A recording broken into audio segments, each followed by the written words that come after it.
dois adolescentes se aproximam cautelosamente de uma casa velha e decadente. A casa parece ter sido construída há séculos e, por fora, está em sério estado de deterioração. Paredes rachadas, telhado com buracos e uma coluna decorativa desabou. Os adolescentes ouviram rumores sobre essa casa decadente e ouviram dizer que ainda há riquezas a serem encontradas lá dentro. Um adolescente sobe as escadas até a varanda, mas seu amigo hesita em segui-lo. Ele tem certeza de que ninguém mora aqui.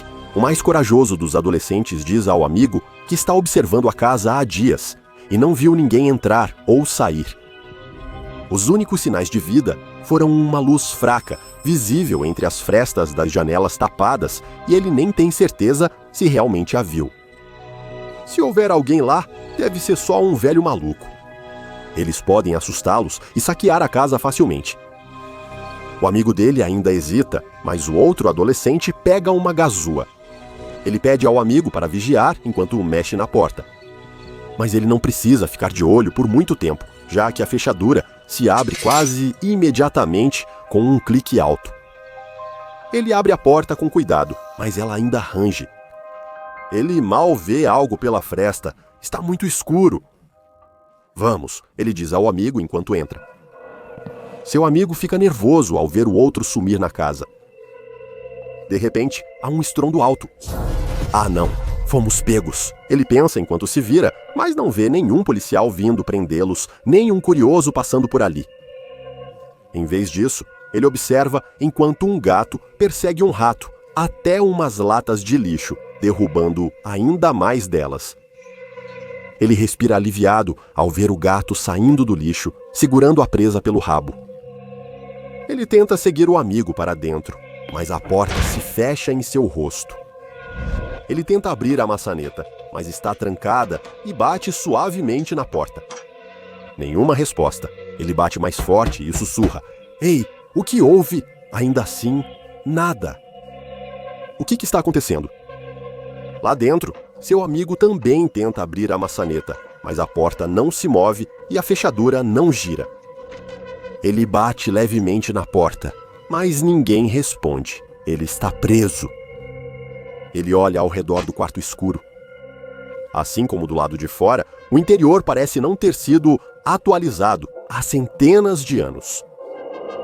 Poeira e teias de aranha estão por toda a parte, como se ninguém tivesse pisado ali há décadas. No entanto, em várias mesas e prateleiras ao redor da sala, há velas acesas. Sem alternativa, ele avança mais na casa. Ele se arrasta para o cômodo seguinte, que está em condições muito parecidas com o primeiro, empoeirado e antigo, mas com várias velas espalhadas, que emitem apenas uma tênue luz amarela trêmula. Alguém ainda mora aqui e acendeu essas velas há pouco tempo. Ele pega um canivete do bolso, abre e segura a lâmina à frente.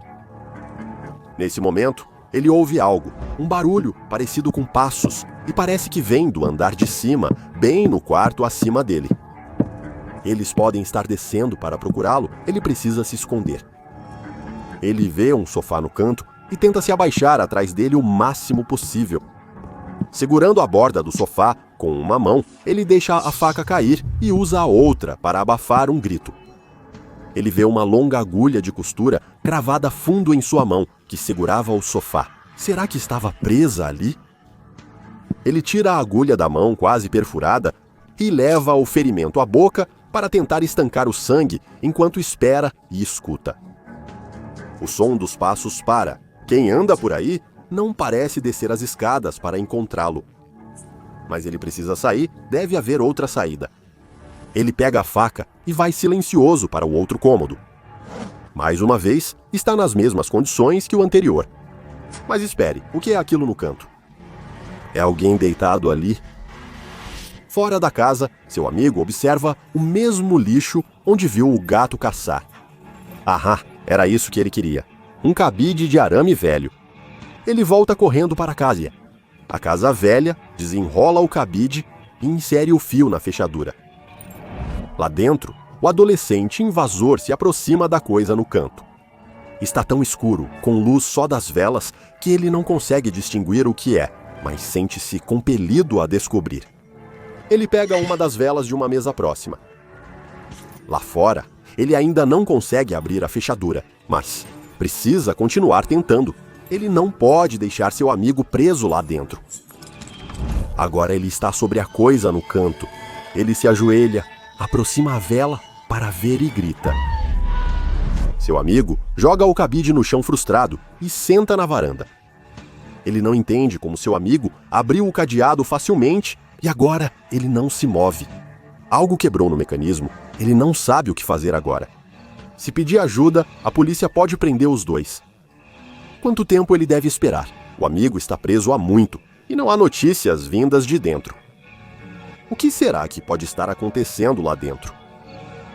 Será que ele deveria simplesmente ir embora e torcer para que o amigo consiga escapar sozinho? Enquanto pensa no que fazer, ouve um clique atrás de si. Ele tenta abrir a porta, mas continua trancada. Olha para baixo e vê o cabide de arame. Talvez ele tente mais uma vez. Ele coloca o cabide na fechadura e logo ouve o clique do trinco. Ele tenta a maçaneta e desta vez a porta se abre. Ele observa parado pela porta entreaberta da casa escura. Ele está com medo de entrar, mas não pode deixar o amigo sozinho. Se ele estiver em perigo, precisa ajudá-lo. Reunindo toda a sua coragem, ele entra na casa e vê a mesma coisa que seu amigo viu, um cômodo velho e empoeirado. Ele entra no cômodo iluminado por velas e congela. No centro do cômodo, há uma cadeira de costas para ele, com alguém sentado nela. Mas espere, é o amigo dele? Ei! Ele chama em um sussurro alto, mas o amigo dele não responde. Vamos sair, ainda sem resposta. Ele começa a andar em direção ao amigo, mas para quando ouve o que parecem ser passos vindo do quarto, acima dele. Ele precisa achar o amigo e sair da casa.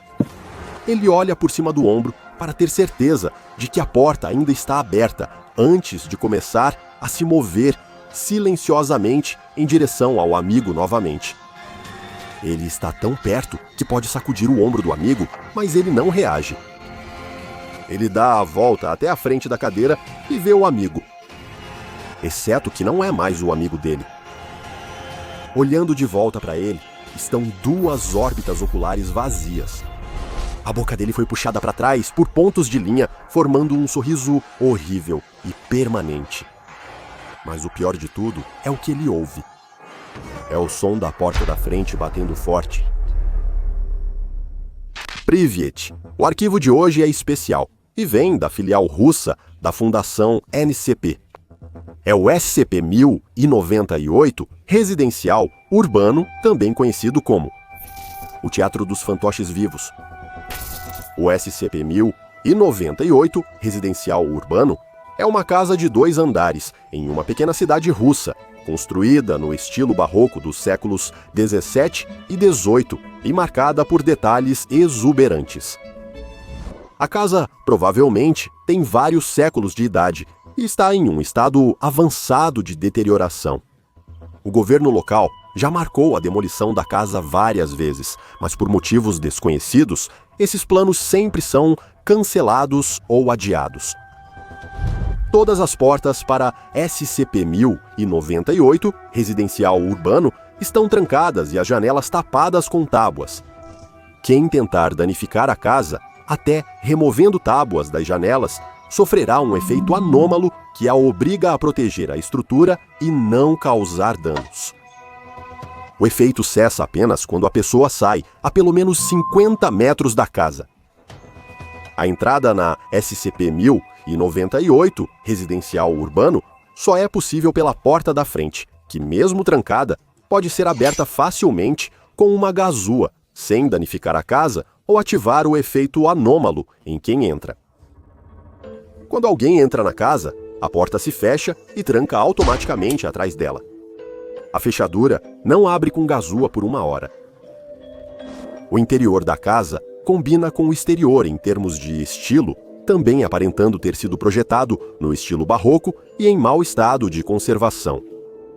A casa é bastante escura já que não há luzes elétricas e todas as janelas estão tapadas com tábuas, bloqueando qualquer luz externa.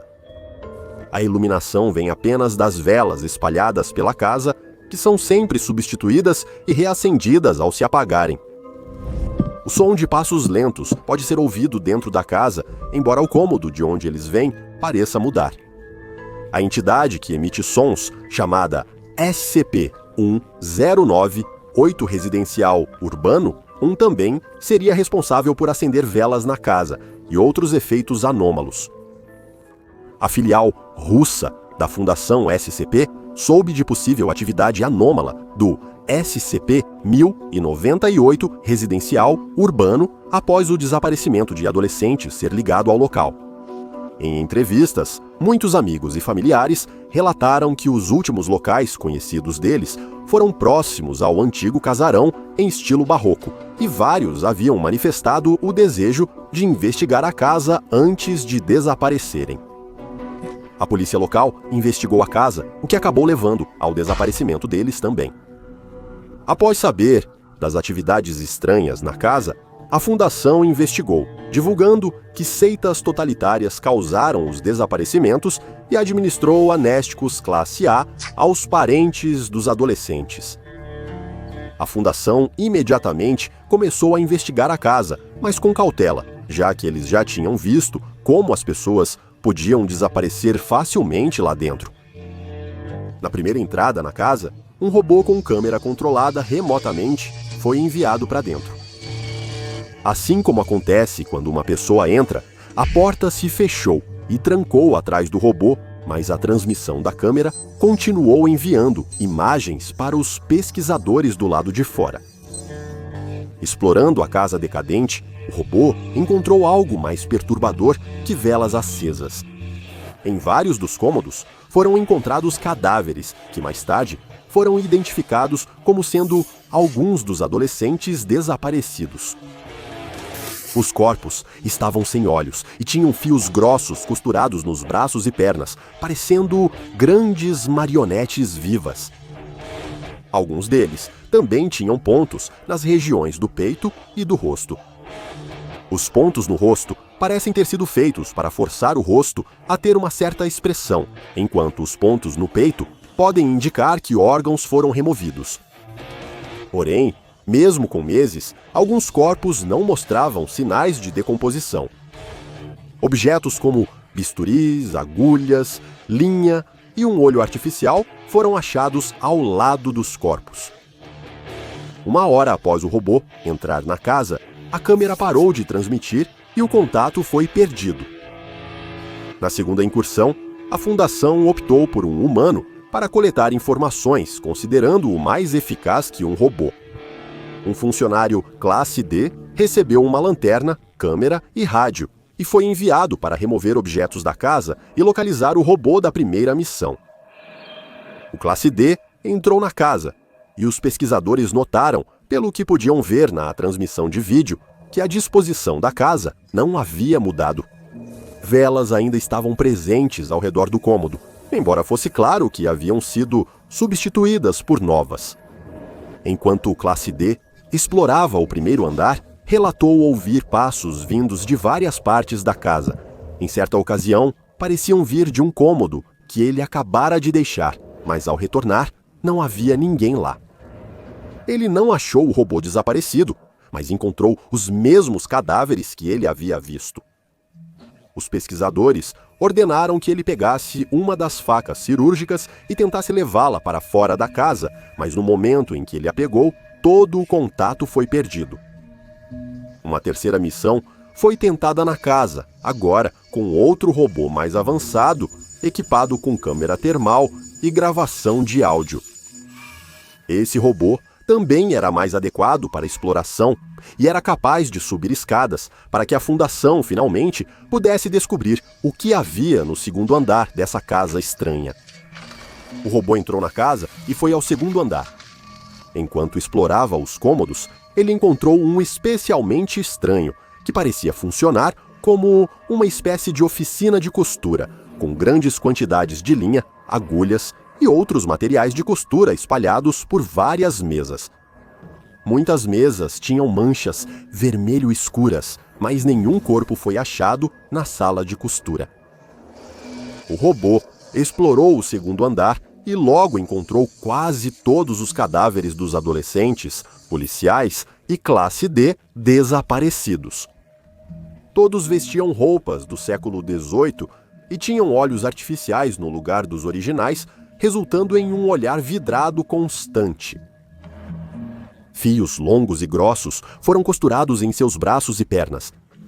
O equipamento de gravação de som no robô captou os mesmos sons de passos que o classe D havia gravado, mas a câmera termal não detectou nenhum sinal de vida. Os pesquisadores encerraram o experimento e guiavam o robô para fora, mas, ao chegar à porta, a conexão se perdeu e ele nunca mais foi encontrado. Foi aprovada uma última expedição à casa, agora com outro classe D, cuja missão era explorar todo o local, incluindo o segundo andar, antes de tentar sair.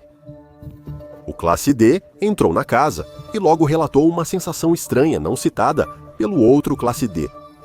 Ele relatou aos pesquisadores uma forte dor de cabeça, pressão nos ouvidos e ouviu alguém chorando em outro cômodo. Nenhum equipamento captou o choro e o classe D foi instruído a investigar mais. Ele foi até o cômodo de onde dizia vir o som, mas os equipamentos de áudio não registraram nada.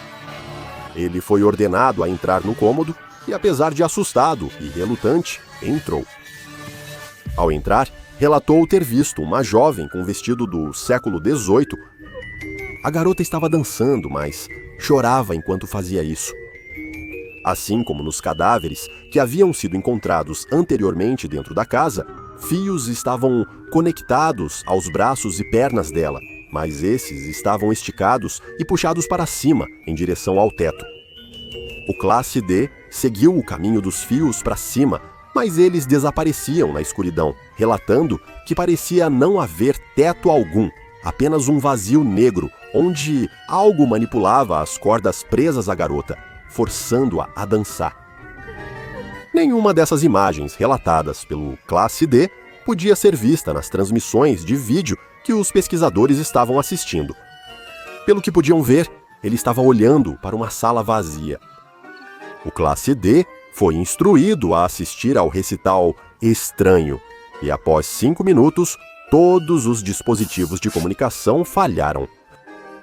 O sinal de vídeo também foi perdido, mas o áudio continuou gravando por mais alguns segundos, durante os quais um som de palmas agudas foi ouvido. O classe D gritava, enquanto uma voz masculina dizia algo em latim. E que a realização seja o preço. A apresentação é paga. Nenhum outro sinal da classe D jamais foi encontrado. Desde então, o SCP-1098 residencial urbano foi isolado para impedir o acesso do público. Uma equipe de patrulha, composta por 4 seguranças, está sempre no local e qualquer pessoa que tentar entrar na casa deve ser detida, interrogada e receber amnésticos classe B. Pesquisas sobre o SCP-1098 residencial urbano seguem em andamento, mas precisam da aprovação de 2 membros do Conselho O5. Até agora, nenhuma nova expedição na anomalia, classificada como objeto euclídeo, foi autorizada. Ainda não se sabe quem ou o que exatamente é a entidade dentro do SCP-1098 residencial urbano, mas ela foi designada como SCP-1098 residencial urbano 1, e alguns membros da fundação passaram a chamá-la por um apelido, o Mestre dos Fantoches. Assista também à entrada do Dr. Bob sobre o SCP-026, retenção pós-escolar, para conhecer outro local anômalo aterrorizante. Inscreva-se e ative as notificações para não perder nenhuma anomalia, enquanto exploramos os arquivos secretos da Fundação SCP.